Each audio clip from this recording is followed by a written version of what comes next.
The fever came back at 11 o'clock at night. Maya knew it before she even touched her daughter's forehead. She could tell from the way Lily's breathing changed, that small, shallow pull of air that meant her body was fighting something hard. Maya sat on the edge of the cot and pressed her lips to Lily's temple the way her own mother used to do. The heat that came off that tiny face made her stomach drop straight through the floor. 6 years old, 41 weeks premature when she was born. Lungs that the doctor had described as sensitive, the way people describe something fragile that they don't want to call broken. Lily had spent the first 3 months of her life in a hospital room with tubes taped to her wrists, and Maya had slept sitting upright in a plastic chair beside her, refusing to go home, refusing to eat anything that wasn't handed to her through a door. She had held that child's hand through every breath, and she was not going to stop now. She reached for the thermometer on the nightstand. The batteries were low, the display flickered and then gave her a number. 103.4. Maya closed her eyes for exactly 3 seconds. That was all she allowed herself. Then she opened them and started moving. The inhaler was empty. She had known it was getting low since Tuesday, known it the way you know something you can't afford to fix, the way you keep that knowledge folded up small and tucked somewhere behind your ribs so it doesn't slow you down. The prescription refill cost $87. She had 62 in her account. She had been planning to cover the difference on Friday after payday, and tonight was Wednesday and Lily was burning. And the math was not going to work. Maya pulled on her coat over the clothes she'd never changed out of.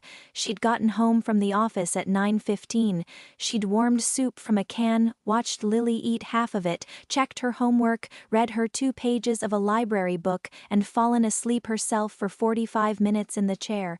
Before something woke her, some sound or the absence of one, the particular quiet that means something is wrong.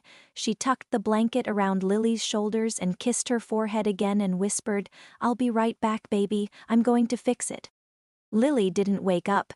Her neighbor, Mrs. Reyes from 4B, was already in the hallway in her robe when Maya knocked, because Mrs. Reyes was 73 years old and barely slept, and she had been looking after Lily in small, quiet ways since before either of them said anything about it out loud. "Go," Mrs. Reyes said, "that was all." "Just go." Maya went. The pharmacy 2 blocks away was closed. She stood in front of the dark window for a moment, seeing her own reflection in the glass, a woman in a wrinkled blazer, hair half fallen from this morning's bun. Eyes that looked like they had not fully rested in several years, which was true.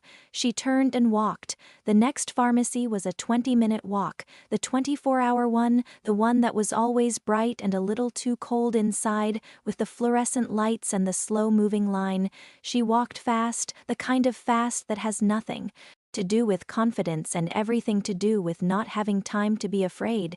She had worked for Harlan Cole for 11 months.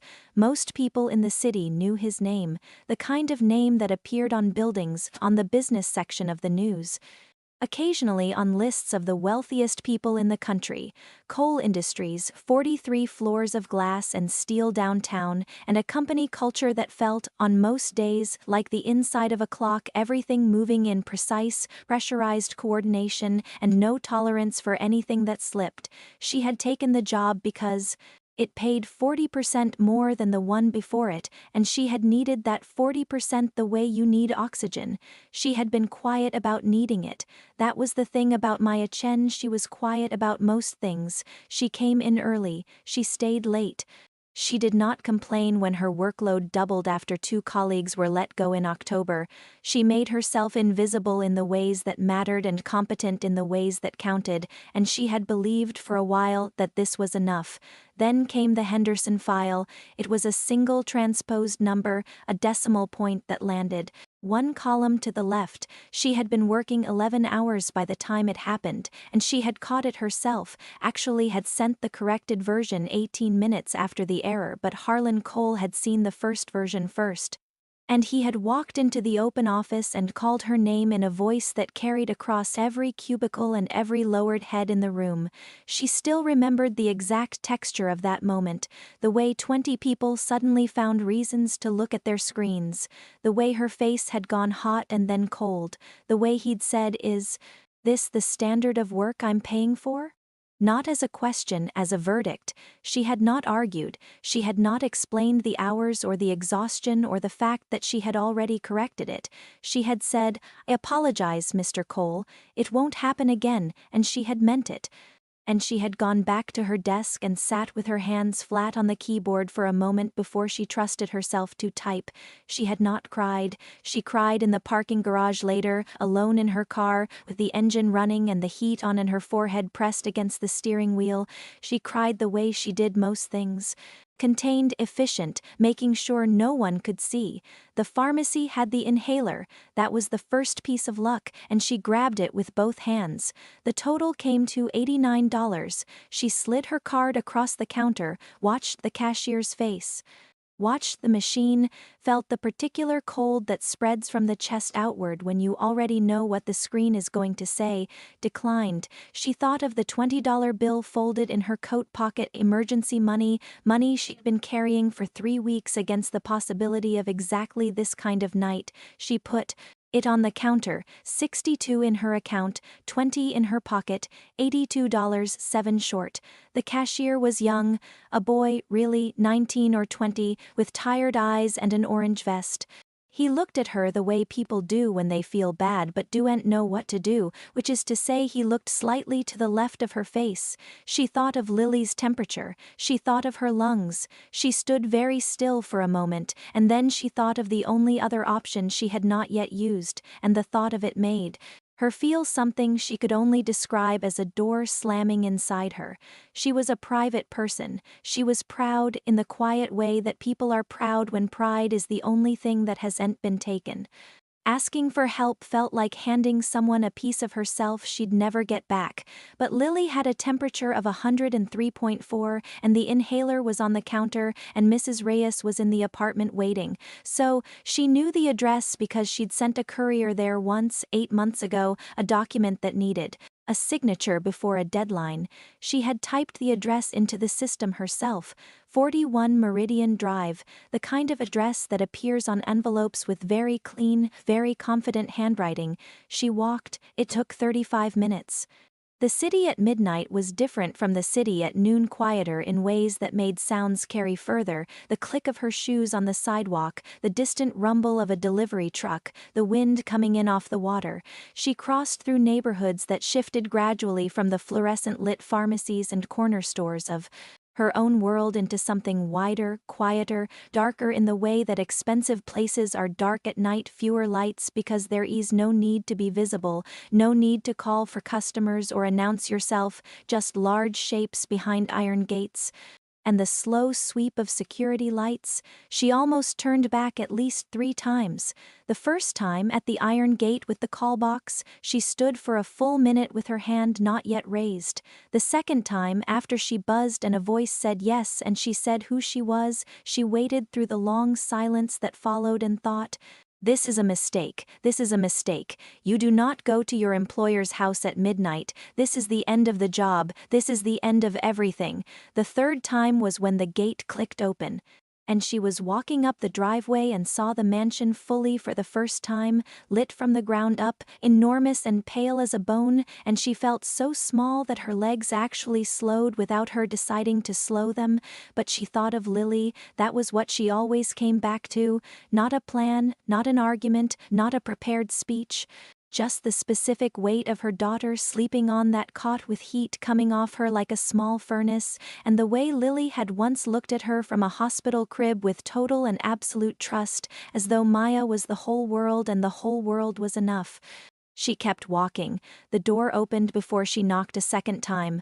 Harlan Cole was not dressed for a board meeting. He was in a dark sweater, sleeves pushed up, reading glasses she had never seen before hanging from his hand, and he looked for just a moment before the expression shifted like a man in his own home, which is to say he looked ordinary, which was somehow the most disorienting thing she had seen all night. He was 51 years old, he had built his company from 2 employees and a rented office space into something that employed 4,000 people. She had read his biography once in a waiting room, and she had thought, this is a person who decided early that softness was a liability and never looked back. He looked at her the way you look at something that doesn't make sense yet. Miss Chen, he said, it wasn't a greeting, it was more like a person saying the name of a thing they are trying to identify. I know, she said, her voice was steady, she was grateful for that. I know this isn't something people do, I know it crosses a line.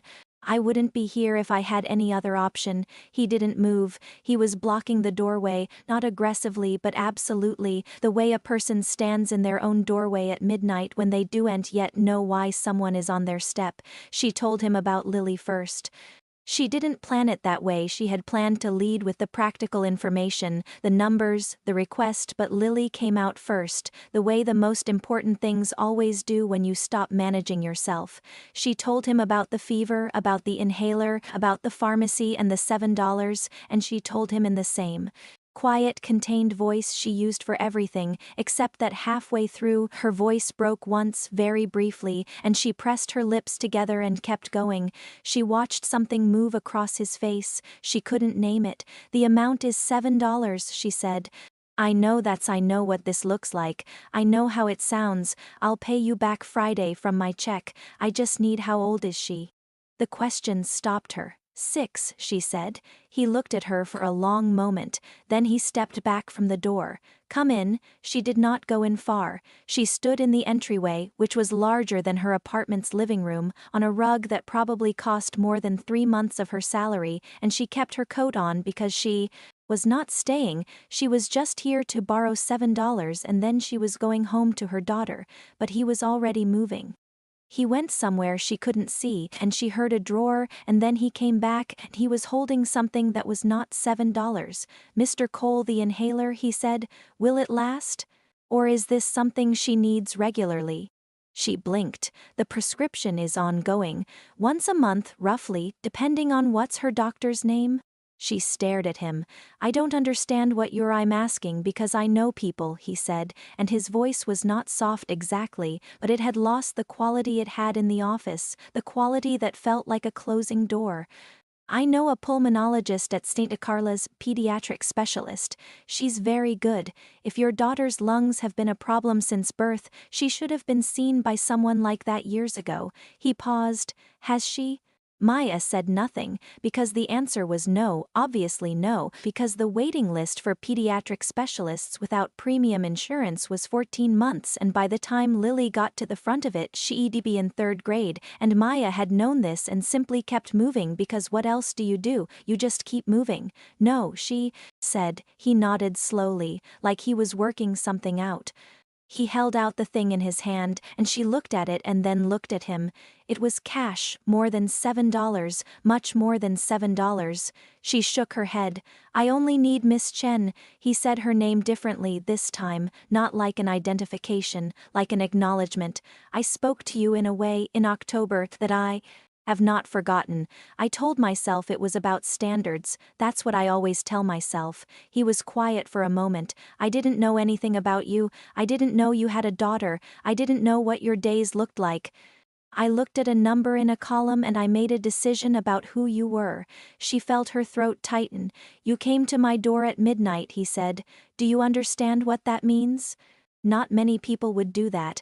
Most people would rather let things fall apart than ask for help from someone who made them feel small. He looked at the cash still extended in his hand. Take it, please, go home to your daughter. She took it. She was not going to pretend otherwise. She walked back through the city. The wind had picked up and she pulled her coat tighter and she cried, not the parking garage kind. Not the quiet, ashamed kind, but the kind that happens when something clenched inside you for a very long time finally releases. She cried and walked at the same time, which is something you learn to do when stopping was never really an option. She got home at 1:30 in the morning. Mrs. Reyes was asleep in the chair by Lily's bed and Lily was still burning but breathing, and Maya administered the inhaler and sat beside her daughter and held her hand and watched her breathe. She counted the breaths the way she had counted them in the hospital 6 years ago, 1 and 2 and 3. each one a small, complete miracle. By 3 in the morning, the fever had dropped to 101. By 6, it was 99. By morning, Lily woke up and asked for cereal and told her mother that she had dreamed about a dog with a purple hat, and Maya laughed, actually laughed, the full kind, the kind that comes from your stomach, and said that sounded like a very good dream. On Monday, Maya went back to work. She did not know what to expect. She had spent the weekend rebuilding the walls she usually kept in good repair, practicing the version of herself that was contained and professional and gave nothing away. She was prepared to pretend Friday night had not happened. She was prepared, if necessary, to resign quietly. She was not prepared for what she found. On her desk there was a folded note. She recognized the handwriting, clean, precise, no wasted strokes. She opened it. The appointment is Thursday at 2. Dr. Rivera, St. Carla's. Her office is expecting you.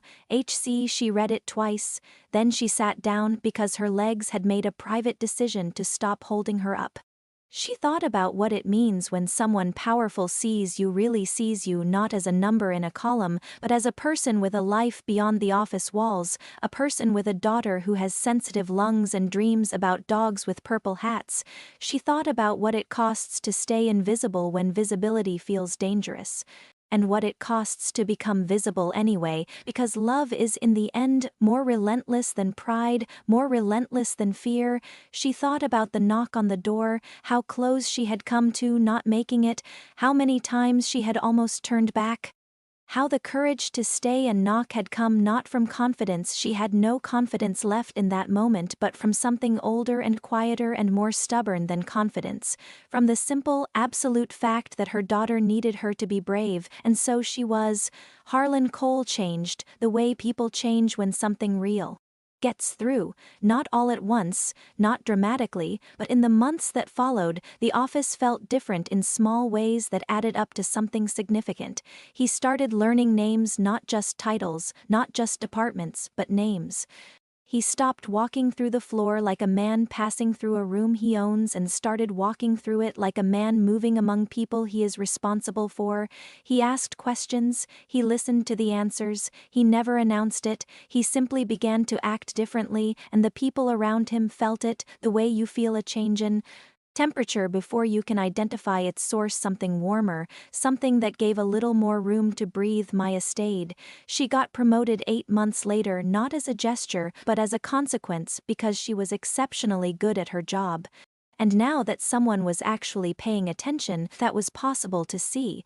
But the thing she thought about most was not the promotion or the appointment at St. Carla's or even the morning Lily's pulmonologist said her lung function had improved significantly and she'd likely outgrow the worst of it by adolescence. She thought about the knock. She thought about standing at that door at midnight, small as she had ever felt, exhausted down to her bones, holding nothing except the absolute necessity of her daughter's next breath, and deciding to knock anyway. How that one small act of courage, born not out of strength but out of love, had started something she could not have predicted. Goodness is like that. It doesn't wait for the right conditions or the right moment. It shows up at midnight in a wrinkled blazer, $7 short, with a heart full of everything it refuses to give up on. It knocks on a door, it waits, and sometimes, not always, but sometimes the door opens, and everything that comes after is different. Lily turned 7 in April. They had a small party. Mrs. Reyes brought flan, and Lily wore a paper crown she'd made herself and declared it the best day of her entire life, with the complete authority of someone who has not yet learned to qualify joy. Maya watched her from across the table and felt something settle, not the absence of difficulty, but the presence of something solid underneath it, a floor that held. She was glad she knocked. She would always be glad. There are things we do in the dark that no one sees: a mother counting her daughter's breaths at 3 in the morning, a woman crossing a midnight city because, afraid or not, she has somewhere to be, a man opening a door and choosing for the first time to see what is actually there. These are the moments that build something real, not monuments or names on buildings, but the quiet, load-bearing architecture of a life lived with integrity, the kind that holds even when everything else gives way.